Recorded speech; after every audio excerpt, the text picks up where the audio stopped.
ಎಲ್ಲರಿಗೂ ನಮಸ್ಕಾರ. ನೀವು ನೋಡ್ತಾ ಇದ್ದೀರಾ ಹರ್ಷ ಹಳ್ಳಿ ಲೈಫ್ ಕನ್ನಡ ಯೂಟ್ಯೂಬ್ ಚಾನಲ್. ನಾನಿವತ್ತು ಜಾಮೂನ್ ಮಾಡ್ತಾಯಿದ್ದೀನಿ. ನಾನು ಜಾಮೂನ್ ಮಾಡೋಕ್ಕೆ MTR ಗುಲಾಬ್ ಜಾಮೂನ್ ಮಿಕ್ಸ್ ಪುಡಿನ ತಗೊಂಡಿದ್ದೀನಿ. ಇದರಲ್ಲಿ 2 ಪ್ಯಾಕೆಟ್ ತಂದಿದ್ದ ನನ್ನ ಮಗ, ಅದರಲ್ಲಿ 1 ಮಾಡ್ತಾಯಿದ್ದೀನಿ ಇವತ್ತು. ಈ ಪುಡಿನ ಕಲಸೋಕ್ಕೆ ನಾನಿಲ್ಲಿ ಹಾಲು ತಗೊಂಡಿದ್ದೀನಿ.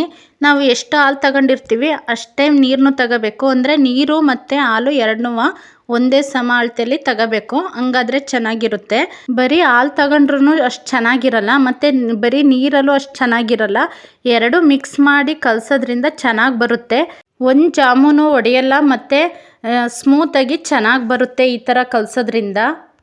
ಈ ಜಾಮೂನ್ ಪ್ಯಾಕೆಟು ಒಟ್ಟು 175 ಗ್ರಾಮ್ ಇದೆ. ನಾನು ಅದನ್ನು ನಿಮಗೆ ಬಟ್ಲ ಅಳತೆಯಲ್ಲಿ ತೋರಿಸ್ತಾ ಇದ್ದೀನಿ. ನೋಡಿ, ಈ ಬಟ್ಲಲ್ಲಿ 1 ಬಟ್ಲು ಕರೆಕ್ಟಾಗಿ ಜಾಮೂನ್ ಪುಡಿ ಇದೆ. 1 ಬಟ್ಲು ಜಾಮೂನ್ ಪುಡಿಗೆ 2 ಬಟ್ಲು ಸಕ್ಕರೆ ಮತ್ತು 4 ಬಟ್ಲು ನೀರು ಹಾಕಬೇಕು. ಹಂಗಾದ್ರೆ ಇದು ಕರೆಕ್ಟಾಗಿ ಅಳತೆ ಬರುತ್ತೆ. ಇದನ್ನು ಜರಡಿ ಆಡಿಸ್ಬೇಕು. ಆಡಿಸ್ಲಿಲ್ಲ ಅಂದರೂ ನಡೆಯುತ್ತೆ, ಯಾಕೆಂದರೆ ಇದರಲ್ಲಿ ಕಸ ಕಡ್ಡಿ ಆ ಥರ ಏನೂ ಇರಲ್ಲ. ಅಂದರೆ ಗಂಟುಗಳು ಸ್ವಲ್ಪ ಜಾಸ್ತಿ ಇರುತ್ತೆ. ಅದು ಹಿಂಗೆ ಜಲ್ದಿ ಆಡಿಸೋದ್ರಿಂದ ಗಂಟು ಎಲ್ಲ ಕರಗಿಬಿಟ್ಟು ಚೆನ್ನಾಗಿ ಬರುತ್ತೆ ಕಲಿಸ್ಬೇಕಾದ್ರೆ ಅಂತ ಅಷ್ಟೇ ಈ ಥರ ಜಲ್ಸ್ಕೊಳ್ಳೋದು. ಮತ್ತು ಹಿಟ್ಟು ಕಲಿಸ್ಬೇಕಾದ್ರೂ ಜಾಸ್ತಿ ಟೈಮ್ ಹಿಡಿಯಲ್ಲ, ಯಾಕೆಂದರೆ ಗಂಟೆಲ್ಲ ಇದ್ದಾಗ ಸ್ವಲ್ಪ ಅದನ್ನೆಲ್ಲ ಕರಗಿಸಿ ಕಲಸೋಕ್ಕೆಲ್ಲ ಟೈಮ್ ಆಗುತ್ತೆ. ಅದೇ ಈ ಥರ ಒಂದು ಸತಿ ಜರಡಿ ಆಡಿಸ್ಕೊಂಡು ಇಟ್ಕೊಂಡ್ರೆ ಬೇಗನೆ ಆಗುತ್ತೆ. ನೋಡಿ, ಸ್ವಲ್ಪನೂ ಕಸ ಕಡ್ಡಿ ಏನೂ ಬರಲಿಲ್ಲ. ಈ ಥರ ಜರಡಿ ಆಡಿಸಿ ಇಟ್ಕೊಂಡಿದ್ದ ಹಿಟ್ಟಿಗೆ ಒಂದೇ ಸಮ ಹಾಲು ಮತ್ತು ನೀರು ಮಿಕ್ಸ್ ಮಾಡಿ ಇಟ್ಕೊಂಡಿರ್ತೀವಲ್ಲ, ಅದನ್ನು ತಗೊಂಡು ಸ್ವಲ್ಪನೇ ಹಾಕ್ಕೊಂಡು ಈ ರೀತಿ ನಾನು ತೋರಿಸ್ತಿದ್ದೀನಲ್ಲ ವಿಡಿಯೋದಲ್ಲಿ, ಈ ಥರನೇ ಸ್ವಲ್ಪ ಹಾಕ್ಕೊಂಡು ಕಲಿಸ್ಬೇಕು. ನಾನು ಸ್ವಲ್ಪ ವಿಡಿಯೋನ ಫಾಸ್ಟ್ ಮಾಡಿದ್ದೀನಿ, ಅದು ಲೆಂತಿ ಆಗಿತ್ತು ವಿಡಿಯೋ ಅಂತ ಫಾಸ್ಟ್ ಮಾಡಿ ತೋರಿಸ್ತಾ ಇದ್ದೀನಿ. ಈ ಜಾಮೂನ್ ಹಿಟ್ಟನ್ನ ಯಾವುದೇ ಕಾರಣಕ್ಕೂ ನಾದಬಾರ್ದು, ಬರೀ ಬೆರಳಲ್ಲೇ ಈ ಥರ ಕಲಸಿ ಇಡಬೇಕು. ಈ ಹಿಟ್ಟು ತೀರ ಗಟ್ಟಿಗೂ ಇರಬಾರ್ದು ಮತ್ತು ಫುಲ್ಲು ಮೆತ್ತಗೂ ಇರಬಾರ್ದು. ಚಪಾತಿ ಹಿಟ್ಟನ್ನ ಹದ ಬರುತ್ತಲ್ಲ, ಅದಕ್ಕಿಂತನೂ ಸ್ವಲ್ಪ ತೆಳುಗಿರಬೇಕು ಅಷ್ಟೇ. ಒಂದೇ ಸತಿ ಹಾಲೆಲ್ಲ ಹಾಕಿ ಕಲಸೋದ್ರಿಂದ ನಮಗೆ ಸರಿಯಾದ ಅಳತೆ, ಅಂದರೆ ಮೆತ್ತಗಿರುತ್ತಲ್ಲ ಆ ಥರ ಅಳತೆ ಗೊತ್ತಾಗಲ್ಲ. ಅದಕ್ಕೋಸ್ಕರ ಸ್ವಲ್ಪನೇ ಹಾಲು ಹಾಕ್ಬಿಟ್ಟು ಸ್ವಲ್ಪ ತೆಳು ಪ್ರಮಾಣದಲ್ಲಿ ಕಲಿಸ್ಕೋಬೇಕು. ನನ್ನ ಮಕ್ಕಳಿಗೆ ಸಿಹಿ ಅಂದರೆ ಸ್ವಲ್ಪ ಜಾಸ್ತಿನೇ ಇಷ್ಟ. ಇವಾಗ ರಜೆ ಬೇರೆ ಇದೆಯಲ್ಲ, ಮನೇಲೇ ಇರ್ತಾರೆ. ಅದಕ್ಕೆ ಅಮ್ಮ ಏನಾದರೂ ಮಾಡಿಕೊಡು ಅಂತ ಕೇಳ್ತಾ ಇದ್ರು. ಮೊನ್ನೆ ನನ್ನ ಮಗನೇ ಜಾಮೂನ್ ಮಾಡಮ್ಮ ಅಂತ ಅಂದ್ಬಿಟ್ಟು ಜಾಮೂನ್ ಪ್ಯಾಕೆಟ್ ತಂದಿದ್ದ, ಅದಕ್ಕೋಸ್ಕರ ಇವತ್ತು ಮಾಡ್ತಾ ಇದ್ದೆ. ನೋಡಿ, ಇದು ಸರಿಯಾದ ಅಳತೆ. ಈ ಥರ ಕೈಗೆ ಸ್ವಲ್ಪ ಅಂಟೋ ಥರನೇ ಇರಬೇಕು.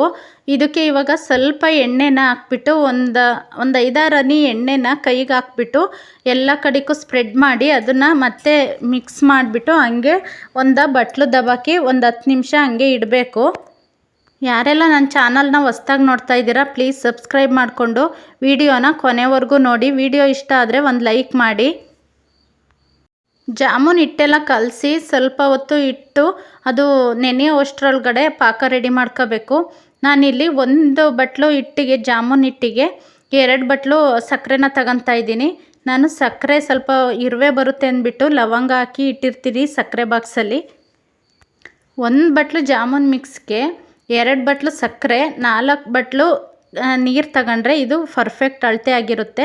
ಇಲ್ಲ ಪಾಕ ಜಾಸ್ತಿ ಬೇಡ, ಡ್ರೈ ಆಗಿ ಇರಲಿ ಸ್ವಲ್ಪ ಜಾಮೂನು ಅನ್ನೋರು 3 ಬಟ್ಲು ಹಾಕಿದ್ರೂ ನೀರನ್ನ ನಡೆಯುತ್ತೆ.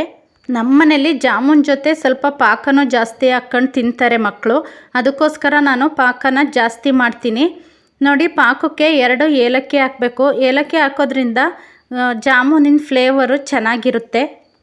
ನಮ್ಮ ಮನೇಲಿ ನಾನು ಯಾವಾಗ ಜಾಮೂನ್ ಮಾಡಿದ್ರೂ ಅದ್ರ ಜೊತೆಗೆ ಬೋಂಡ ಅಂತೂ ಮಿಸ್ ಮಾಡೇ ಮಾಡ್ತೀನಿ.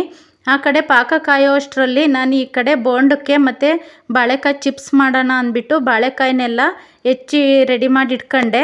ನೋಡಿ, ಇಲ್ಲಿ ಬೋಂಡಕ್ಕೆ ನಾನು ಈರುಳ್ಳಿ, ಪುದೀನ, ಖಾರ ಪುಡಿ, ಜೀರಿಗೆ, ರುಚಿಗೆ ಉಪ್ಪು, ಅರಿಶಿಣ, ಓಂಕಾಳು ಮತ್ತು ಒಂದು 3 ಕಡ್ಡಿ ಕರಿಬೇವು ಎಲ್ಲನೂ ಚಿಕ್ಕದಾಗಿ ಹೆಚ್ಚಿ ಇಟ್ಕೊಂಡಿದ್ದೀನಿ. ಎಲ್ಲ ರೆಡಿ ಮಾಡಿ ಇಟ್ಕೊಂಡಿದ್ದೀನಿ. ಈಗ ಎಣ್ಣೆ ಕಾಯಕ್ಕೆ ಇಡ್ತೀನಿ. ಎಣ್ಣೆನ ತುಂಬ ಅಂದರೆ ತುಂಬ ಕಮ್ಮಿ ಊರಲ್ಲೇ ಕಾಯಿಸ್ಕೋಬೇಕು ಜಾಮೂನ್ಗೆ, ಇಲ್ಲಾಂದರೆ ಜಾಮೂನು ಎಲ್ಲ ಒಳಗಡೆ ಬೇಯಲ್ಲ. ಅದಕ್ಕೋಸ್ಕರ ಕಮ್ಮಿ ಊರಿನೇ ಇಟ್ಕೊಂಡು ಕಾಯಿಸ್ಕೋಬೇಕು. ಎಣ್ಣೆ ಕಾಯಕ್ಕಿಟ್ಟ ಮೇಲೆ ಎಣ್ಣೆ ಕಾಯೋಷ್ಟರಲ್ಲಿ ನಾವು ಜಾಮೂನ್ನ ರೆಡಿ ಮಾಡಿ ಇಟ್ಕೋಬೇಕು. ನೋಡಿ, ಇಷ್ಟೊತ್ತಿಗೆ ನೆಂದಿರುತ್ತೆ, ಹಿಟ್ಟೆಲ್ಲ ಚೆನ್ನಾಗಿ ನೆಂದಿರುತ್ತೆ. ನೋಡಿ ನೋಡ್ತಾ ಇರ್ಬೋದು ನೀವು, ಪರ್ಫೆಕ್ಟಾಗಿ ನೆಂದಿದೆ. ಈಗ ಇದನ್ನು ಚಿಕ್ಕ ಚಿಕ್ಕದಾಗಿ ಮಾಡಿಬಿಟ್ಟು ಉಂಡೆ ಮಾಡ್ಕೋಬೇಕು. ಉಂಡೆ ಮಾಡೋಕ್ಕೆ ಇಲ್ಲಿ ಕೈಗೆ ಅಂಟಬಾರ್ದು ಅಂತ ತುಪ್ಪ ಅಥವಾ ಎಣ್ಣೆನ ಸವರ್ಕೋಬೇಕು. ಈ ಥರ ಎಣ್ಣೆ ಸವರ್ಕೊಂಡು ಮಾಡಬೇಕು. ಇದನ್ನು ಹಿಟ್ಟನ್ನ ಮಿದಿಬಾರ್ದು, ಹಂಗೆ ಮೇಲೆಯ ಈ ಥರ ಒತ್ತಿಬಿಟ್ಟು ಪ್ರೆಸ್ ಥರ ಮಾಡಿಬಿಟ್ಟು ನೋಡಿ, ಈ ಥರ ನಾನು ತೋರಿಸ್ತಾ ಇದ್ದೀನಲ್ಲ, ಈ ಥರ ಮಾಡಿ ಚಿಕ್ಕ ಚಿಕ್ಕದಾಗಿ ಕಟ್ ಹಾಕ್ಕೊಂಡು ಅದನ್ನು ನೀಟಾಗಿ ಉಂಡೆ ಮಾಡಬೇಕು. ಉಂಡೆ ಮಾಡಬೇಕಾದ್ರೆ ಸ್ವಲ್ಪ ಪ್ರೆಸ್ ಮಾಡಿ ಉಂಡೆ ಮಾಡಬೇಕು, ಇಲ್ಲ ಅಂದರೆ ಅದು ಕ್ರ್ಯಾಕ್ ಆಗುತ್ತೆ. ಅಂದರೆ ಎಣ್ಣೆಗೆ ಬಿಟ್ಟು ಪಾಕಕ್ಕೆ ಹಾಕಿದ ಮೇಲೆ ಒಡ್ಕೊಳ್ಳೋ ಚಾನ್ಸಸ್ ಇರುತ್ತೆ. ಈ ಜಾಮೂನ್ ಉಂಡೆನ ಇಷ್ಟು ಚಿಕ್ಕದಾಗೆ ಮಾಡಬೇಕು. ಇದು ಏಕೆಂದರೆ ಎಣ್ಣೆಗೆ ಹಾಕಿ ಪಾಕಕ್ಕೆ ಹಾಕಿದ ಮೇಲೆ ಸ್ವಲ್ಪ ದಪ್ಪ ಸೈಜ್ ಬರುತ್ತೆ. ನೋಡಿ ನಾನು ತೋರಿಸ್ತಾ ಇದ್ದೀನಲ್ಲ, ಇಷ್ಟು ಚಿಕ್ಕನೇ ಮಾಡಬೇಕು. ಈ ಥರನೇ ಪ್ರೆಸ್ ಮಾಡಿ ಮಾಡಬೇಕು. ಉಂಡೆ ಮಾಡಬೇಕಾದ್ರೆ ಮಾತ್ರ ನೋಡ್ಕೊಂಡು ಮಾಡಬೇಕು, ಏಕೆಂದರೆ ಇದರಲ್ಲಿ ಉಂಡೆ ಮಾಡಬೇಕಾದ್ರೆ ಗೊತ್ತಾಗುತ್ತೆ. ಕ್ರ್ಯಾಕ್ ಥರ ಸೀಳ್ಕೊಂಡಂಗಾದರೆ ಅದು ಯಾವುದೇ ಕಾರಣಕ್ಕೂ ಎಣ್ಣೆಗೆ ಅಥವಾ ಪಾಕಕ್ಕೆ ಹಾಕಿದಾಗ ಒಡ್ಕೊಂಡು ಕಲಸೋಗುತ್ತೆ. ಈ ಥರ ಕ್ರ್ಯಾಕ್ ಆಗಲಿಲ್ಲ ಅಂದರೆ ಅದು ಚೆನ್ನಾಗಿ ಬರುತ್ತೆ. ನನಗೆ ಜಾಮೂನ್ ಉಂಡೆ ಮಾಡೋಕ್ಕೆ ನನ್ನ ಮಗ ಮತ್ತು ನನ್ನ ಮಗಳು ಎಲ್ಪ್ ಮಾಡಿದ್ರು. ಅವ್ರು ಯಾವುದೇ ಕೆಲಸದಲ್ಲಾದರೂ ನನಗೆ ಎಲ್ಪ್ ಮಾಡ್ತಾರೆ, ಅದರಿಂದ ಬೇಗನೆ ಆಯಿತು. ನೋಡಿ ಇದು ಎಣ್ಣೆ ಕಾದಿತ್ತ ಅಂತ ನೋಡೋಕ್ಕೆ ಅಂತ ನಾನು ಸ್ವಲ್ಪ ಒಂದು ಚಿಪ್ಸ್ ಹಾಕ್ತೆ. ಎಣ್ಣೆ ಕಾದಿರಲಿಲ್ಲ, ಇನ್ನೂ ಸ್ವಲ್ಪ ಕಾಯಬೇಕಿತ್ತು. ಎಣ್ಣೆ ಕಾಯೋಕ್ಕೆ ನಾನು ಜಾಸ್ತಿ ಉರಿ ಮಾಡಿರಲಿಲ್ಲ, ಸ್ವಲ್ಪ ಸಣ್ಣ ಉರಿಲೇ ಎಣ್ಣೆ ಕಾಯಿಸ್ಕೋಬೇಕು. ಅದಕ್ಕೋಸ್ಕರ ಇನ್ನೊಂದು 5 ನಿಮಿಷ ಬಿಟ್ಬಿಟ್ಟು ಮತ್ತೆ ನೋಡಿದೆ. ನೋಡಿ ಮತ್ತೆ ಇನ್ನೊಂದು ಚಿಪ್ಸ್ ಹಾಕಿದಾಗ ಕರೆಕ್ಟಾಗಿ ಎಣ್ಣೆ ಕಾದಿತ್ತು. ಅದಕ್ಕೆ ಎಣ್ಣೆ ಕಾದಿರಬೇಕು.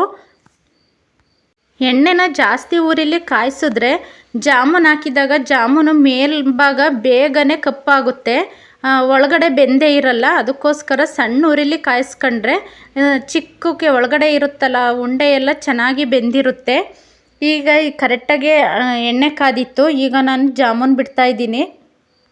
ಜಾಮೂನ್ನ ಎಣ್ಣೆ ಒಳಗಡೆ ಹಾಕಬೇಕಾದ್ರೆ ಜೋಪಾನವಾಗಿ ಹಾಕಬೇಕು, ಎಣ್ಣೆ ಸಿಡಿಯೋ ಚಾನ್ಸಸ್ ಇರುತ್ತೆ. ನಿಧಾನಕ್ಕೆ ನೋಡ್ಕೊಂಡು ಹಾಕಬೇಕು. ನನಗೆ ಎಲ್ಲ ಜಾಮೂನು ಒಂದೇ ಸತಿಗೆ ಆಯಿತು, ಒಂದೇ ಇಬ್ಬೆಗೆ ಆಯಿತು. ಅದಕ್ಕೋಸ್ಕರ ನಾನು ಎಲ್ಲವನ್ನೂ ಒಟ್ಟಿಗೆ ಹಾಕಿದೆ. ಜಾಮೂನ್ನ ಎಣ್ಣೆಗೆ ಹಾಕಿದ ಮೇಲೆ ಜಾಲರಿಯಿಂದ ಮಡಚಾಕಬಾರ್ದು, ಯಾಕೆಂದ್ರೆ ಮಡಚಾಕಿದ್ರೂ ಅದು ಮಡಚ್ಕೊಳ್ಳಲ್ಲ. ಅದೇ ಈ ಥರ ಚಮಚ ತಗೊಂಡ್ಬಿಟ್ಟು ಸುತ್ತ ಹಿಂಗೆಲ್ಲ ಆಡಿಸಿದ್ರೆ ಅದು ಕರೆಕ್ಟಾಗಿ ಬೇಯುತ್ತೆ, ಸುತ್ತ ಬೇಯುತ್ತೆ, ಮೇಲೆ ಕೆಳಗಡೆ 2 ಕಡೆನೂ ಕರೆಕ್ಟಾಗಿ ಬೇಯುತ್ತೆ. ನೋಡಿ ನಾವು ಜಾಮೂನ್ ಮಾಡ್ತಾಯಿದ್ವಿ, ಅಷ್ಟೊತ್ತಿಗೆ ಕರೆಕ್ಟಾಗಿ ಕರೆಂಟ್ ಹೋಯ್ತು. ಅದು ಮೋಡ ಆಗಿರೋದ್ರಿಂದ ನಮ್ಮ ಮನೆ ಕೋಣೆಯಲ್ಲಿ ಸ್ವಲ್ಪ ಕತ್ಲೆ ಥರ ಆಯಿತು. ಅದಕ್ಕೋಸ್ಕರ ವಿಡಿಯೋ ಸ್ವಲ್ಪ ಕ್ಲಿಯರಾಗಿ ಬಂದಿಲ್ಲ. ಬೆಳಕಿಲ್ಲ ಜಾಸ್ತಿ ಅಂದ್ಬಿಟ್ಟು ನಾನು ಜಾಮೂನ್ ಅಷ್ಟೇ ಮಾಡೋದು ತೋರಿಸಿರೋದು, ಮತ್ತು ಚಿಪ್ಸ್ ಎಣ್ಣೆಗೆ ಹಾಕಿರೋದು ಮತ್ತು ಬೋಂಡ ಮಾಡಿದ್ದೆಲ್ಲ ತೋರ್ಸೋಕ್ಕಾಗಲಿಲ್ಲ. ಯಾಕೆಂದರೆ ವಿಡಿಯೋ ಕ್ಲಿಯರಾಗಿ ಬರಲ್ಲ ಅಂದ್ಬಿಟ್ಟು ನಾನು ತೋರಿಸ್ಲಿಲ್ಲ. ನೋಡಿ ಎಣ್ಣೆಯಿಂದ ತೆಗೆದು ಒಂದು 5 ನಿಮಿಷ ಬಿಡಬೇಕು. ಆಮೇಲೆ ಇದನ್ನು ನಾನು ಪಾಕಕ್ಕೆ ಹಾಕ್ತೀನಿ. ಪಾಕ ಬಿಸಿ ಇರಬೇಕು. ಪಾಕ ಬಿಸಿ ಇದ್ದರೆ ಬೇಗನೆ ಜಾಮೂನೆಲ್ಲ ಪಾಕನ ಹೀರ್ಕೊಂಡು ಚೆನ್ನಾಗಾಗುತ್ತೆ. ನಾನು ಜಾಮೂನೆಲ್ಲ ಪಾಕಕ್ಕೆ ಹಾಕಿ ಅಷ್ಟೊತ್ತಿಗೆ ಈ ಕಡೆ ಚಿಪ್ಸ್ ಎಣ್ಣೆಗೆ ಹಾಕ್ಕೊಂಡು ಬೋಂಡ ಮಾಡೋ ಅಷ್ಟೊತ್ತಿಗೆ ಜಾಮೂನೆಲ್ಲ ನೀಟಾಗಿ ಪಾಕ ಕುಡ್ದಿತ್ತು. ನೋಡಿ ನಾನು ಇಷ್ಟೆಲ್ಲ ಮಾಡಿದ್ದೆ. ಇದು ಸಂಜೆ 4:15 ಟೈಮಲ್ಲಿ ಸ್ನ್ಯಾಕ್ಸಿಗೆ ಅಂತ ಮಾಡಿದ್ದೆ. ಇಷ್ಟು ಬೋಂಡ ಮತ್ತು ಬಾಳೆಕಾಯಿ ಚಿಪ್ಸು ಮತ್ತು ಆಲೂಗೆಡ್ಡೆ ಚಿಪ್ಸ್ ಮಾಡಿದ್ದೆ. ನೋಡಿ ಅರ್ಧ ಗಂಟೆಗೆಲ್ಲ ಜಾಮೂನು ಪಾಕನ ಚೆನ್ನಾಗಿ ಹೀರ್ಕೊಂಡಿತ್ತು.